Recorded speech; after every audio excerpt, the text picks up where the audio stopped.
Why am I here? I am here because I love my country and I love the Philippines. Kaya ganon.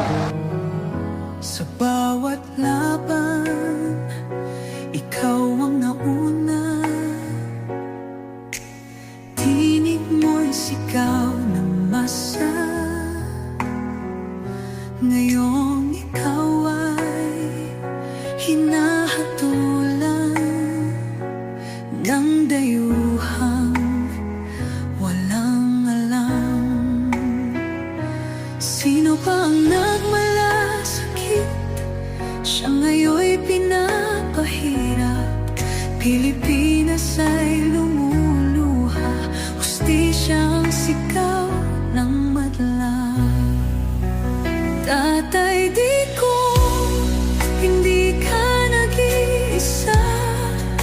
Milyon-milyong puso ang kasama.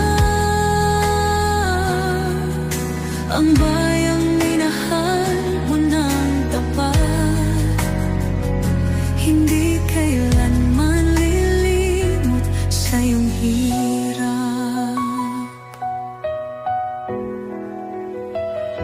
Ilang taon mong isinakripisyo, kapayapaan, kaunlaran para sa Pilipino.